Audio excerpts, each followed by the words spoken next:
बिस्मिल्लाहिर्रहमानिर्रहीम। रब्बि इश्रह ली सदरी व यस्सिर ली अमरी वहलुल उक़दतम मिन लिसानी यफ़क़हू क़ौली। रब्बी ज़िदनी इल्मा। उर्दू जमात चहारम वर्कबुक, पहले हफ्ते का दूसरा पीरियड। आज हम की पढ़ाई और उसकी वजाहत करेंगे और साथ में घर का काम देखेंगे। तो हम उर्दू की चौथी किताब निकालते हैं, उसका सफ़ा नंबर 1। हम का मफ़हूम अल्लाह ताला की तारीफ़, हम्द व सना बयान करना है। अल्लाह ताला चूँकि हमारा खालिक व मालिक है, इसलिए हमें उसकी हम्द व सना और उसकी वहदानियत से आगाह होना हमारे लिए लाजिम है। हम पढ़ने के बाद हम अल्लाह ताला की सिफ़ात से मुतारिफ़ होंगे और हमें आप बच्चों को ये एहसास दिलाना है कि अल्लाह ताला ही हर शय का खालिक और मालिक है, वही हमें सब कुछ देता है। तो मैं पहले हम पढ़ूँगी और उसके बाद पूरी हम की वजाहत करूँगी। आप बच्चे सुने। पहला शेर है, किस तरह करें हम तेरी कुदरत बयां, तेरी हम्दो सना है ज़बां दर ज़बां। हर तरफ तेरी जलवा गरी ज़ूफ़िशां, ज़र्रे ज़र्रे से है तेरी हिकमत अयां। वो हों छोटे बड़े या हों पीरो जवां, अपने बंदों पे रहता है तू मेहरबां। सफ़ा नंबर 2 निकालें।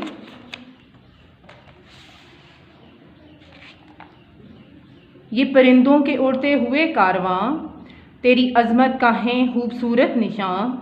दिन को सूरज से देता है तू रोशनी, रात में चांद तारों का दिलकश समा। हर जगह तेरी रहमत के आसार हैं, ए खुदा तेरी बख्शिश की हद है कहाँ।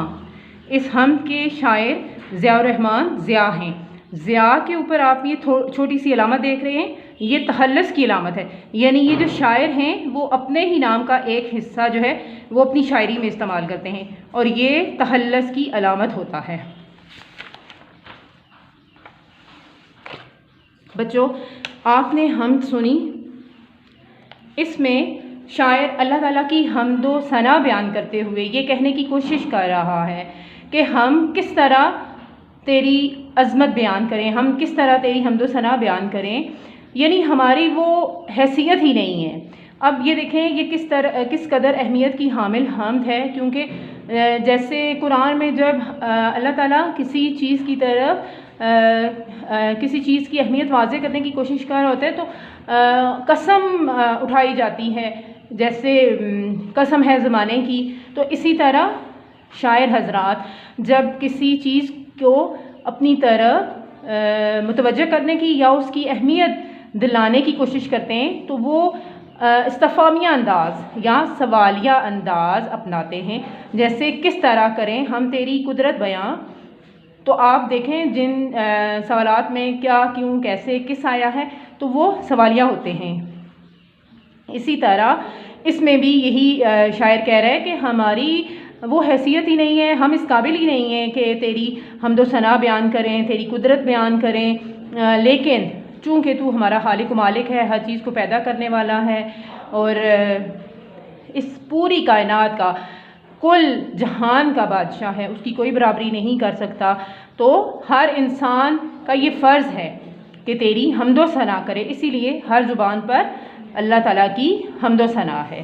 फिर दूसरे शेर में शायर ये कह रहे हैं कि हर तरफ अल्लाह ताला ही की जलवागरी है। हर तरफ अल्लाह ताला की जलवागरी का मतलब नज़ारा दिखाना, जलवागरी का मतलब नज़ारा दिखाना है। ज़ूफ़िशां का मतलब रोशनी देने वाला। हिकमत का मतलब होता है अक्लमंदी और अयां का मतलब होता है ज़ाहिर। शायर कह रहे हैं कि हर अल्लाह ताला के हर नज़ारे से रोशनी हमें नज़र आ रही होती है। यानी अल्लाह ताला का हर नज़ारा जो है वो रोशनी देता है। जैसे सूरज निकलता है तो सूरज का तो काम ही रोशनी देना होता है और वो हर तरफ उजाला कर देता है। लेकिन उसके अगर हम इन चीज़ों के अल्लाह ताला की तमाम तख्लीक़ात पर गौर करें तो वो उन तमाम चीज़ों में अल्लाह ताला का हमें नूर नज़र आता है। तो अल्लाह ताला के हर चीज़ से अल्लाह ताला की हिकमत, उसकी रोशनी, उसका नूर हमें नज़र आता है। तो अल्लाह ताला की पूरी कायनात के ज़र्रे ज़र्रे से अल्लाह ताला की हिकमत जो है वो ज़ाहिर होती है, उसकी अक्लमंदी ज़ाहिर होती है। उसने कोई चीज़ जो है वो बेमकसद और ज़ाया होने वाली नहीं बनाई है।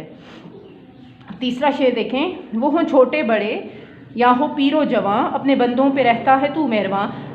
तो अल्लाह ताला की एक बहुत बड़ी सिफ़त है मेहरबान, अर्रहमान यानी मेहरबान, कि अल्लाह ताला कोई छोटा हो बड़ा हो, बच्चे हों, कुछ भी हों, कोई मोहताज अगर है, कोई बहुत गरीब है, कोई बहुत अमीर है, तो सब पे अल्लाह ताला मेहरबान होता है, मेहरबान रहता है। वो ये नहीं कह रहा कोई मेरी इबादत करता है तो मैं उस पर मेहरबानी करूँ, नहीं, बल्कि हर इंसान पर अल्लाह ताला मेहरबानी ही करता है। उसकी वजह ये है कि अल्लाह ताला की सिफ़त है मेहरबानी करना। तो अल्लाह ताला अपनी सिफ़त से हर एक पर मेहरबानी करता है। अगला शेर देखें, ये परिंदों के उड़ते हुए कारवां, तेरी अज़मत का है खूबसूरत निशान। देखें हमारे इर्द गिर्द खूबसूरत फ़िज़ा है, माहौल है, हमें हर तरह की चीज़ें जो हैं वो मैसर हैं। तो उसमें सबसे ज़्यादा खूबसूरत चीज़ जो हैं परिंदों के उड़ते हुए काफ़िले हैं। कारवां का मतलब काफ़िले होता है, और ये अल्लाह ताला की अज़मत बुज़ुर्गी के खूबसूरत निशान हैं। इनकी वजह से हमारी फ़ज़ा जो है वो खूबसूरत होती है, और हम हैरान होते हैं कि ये परिंदे कैसे फ़ज़ा में उड़ते हैं, लेकिन इनको वो ताकत देने वाला अल्लाह ताला की ही अज़मत और बुज़ुर्गी है। अगला शेर है, दिन को सूरज से देता है तू रोशनी, रात में चांद तारों का दिलकश समा। मैंने आपको पहले भी बताया, जैसे सूरज निकल रहा होता है तो वो तो रोशनी देता है, लेकिन उसके निकलने से क्या होता है कि हर तरफ रोशनी ही रोशनी होती है, हर चीज़ रोशन हो जाती है।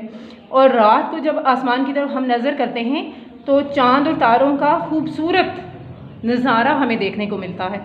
तो ये सारा कुछ अल्लाह ताला ही के अख्तियार में है, वही ये सब कुछ करने वाला है। उसके बाद है, हर जगह तेरी रहमत के आसार हैं, ए खुदा तेरी बख्शिश की हद है कहाँ। मैंने पहले भी आपको बताया कि अल्लाह ताला बहुत बहुत मेहरबान है, हमारी सोच से भी बढ़कर मेहरबान है। तो हम जब इस पूरी फ़िज़ा में, कायनात में, अपने इर्द गिर्द जहाँ भी हम नज़र डालते हैं, हमें अल्लाह ताला ही के रहमत के निशान नज़र आते हैं। जैसे इंसान जब भूखा होता है तो उसको भूख में खाना खिलाने वाला अल्लाह ही है। हमें प्यास लगती है तो पानी जैसी बेहतरीन नेमत देने वाला अल्लाह है। हम बीमार होते हैं तो बीमारी में हमें शिफा देने वाला अल्लाह ही है। हमें कुछ भी ज़रूरत हो, मतलब छोटी से छोटी ज़रूरत और बड़ी से बड़ी हमारी मुसीबत, मुश्किल, हर चीज़ अल्लाह ताला की मेहरबानी और रहमत से वो हमसे दूर हो जाती है। तो अल्लाह ताला ही की रहमत जो है उसके निशान हमारे इर्द गिर्द हैं, हम पर हैं, और हम ये सोचते हैं, और शायर भी इस तरफ मुतवज्जह करने की कोशिश कर रहे हैं कि अल्लाह ताला की बख्शिश, उसके देने की, उसकी अता करने की हद हमें नहीं मालूम कि कहाँ तक है, क्योंकि वो हमारा रब है और उसका काम है देना, और वो देता ही चला जाता है। ये देखे बगैर कि कोई उसका बंदा है या कोई उसका फरमाबरदार है, कोई नाफरमान है तो उसको भी अल्लाह दे रहा है, कोई फरमाबरदार है तो उसको भी अल्लाह दे रहा है। क्यों? उसका काम है देना, और वो देता ही चला जाता है, क्योंकि अल्लाह ताला मेहरबान है इंसानों पर। आज हम और उसकी तशरीह की है। अब आप घर का काम देखिए। घर के काम में है वर्कबुक सफ़ा नंबर 1-2, और उसके अलावा हम मश्क करेंगे 5 और 7 किताब के सफ़ा नंबर 3 और 5 पे। तो वर्कबुक का मैं आपको एक झलक दिखा दूं कि सफ़ा नंबर 1 पे हमने क्या करना है। ये है सफ़ा नंबर 1 और 2। ये अल्फाज को आपने उनके मानी से मिलाना है, और उसके बाद आपने दर्ज झेल अल्फाज को हरूफ तहज्जी के मुताबिक तरतीब देकर अपने जुमलों में इस्तेमाल करेंगे। ये कुदरत, अज़मत, दिलकश, आसार, बख्शिश। इन अल्फाज को पहले आपने हरूफ तरजीह के अतबार से तरतीब देना है और फिर इनको बारी बारी जुमलों में इस्तेमाल करना है। ये आपका वर्कबुक के ऊपर घर का काम हो गया बच्चों। और अब हम किताब की तरफ आते हैं। किताब में मश्क नंबर 5 और 7 थी। मश्क नंबर 5 देखें, नज़्म हम के मुताबिक मिसरे मुकम्मल करें। पहला है, अपने बंदों पे रहता है तू मेहरबान, खाली जगह में मेहरबान आएगा। ये परिंदों के उड़ते हुए कारवां, परिंदों आएगा खाली जगह में। दिन को सूरज से देता है तू रोशनी, रोशनी आएगा। रात में चांद तारों का दिलकश समा, यानी दिलकश आएगा खाली जगह में। और फिर ए खुदा तेरी बख्शिश की हद है कहाँ। ये आपकी मश्क नंबर 5 है। और उसके अलावा हम मश्क नंबर 7 करेंगे। मश्क नंबर 7 देखें, इन अल्फाज के हम अल्फाज नज़म में से ढूंढ के हम यहाँ लिखेंगे। हम अल्फाज वो होते हैं जो इनसे मिलते जुलते हों। जैसे लफ्ज़ है बयां, तो हमद में इसका लफ्ज़ मिलता जुलता आया है ज़ुबां। फिर पीरो जमा, तो इसका लफ्ज़ आया है मेहरबां। समा, कहाँ, ज़ूफ़िशा, अयां, कारवां, निशां। बच्चों इस सब काम को आप अच्छे से याद भी करना है और जो वर्कबुक पे काम है उसको आप दोहराएंगे भी।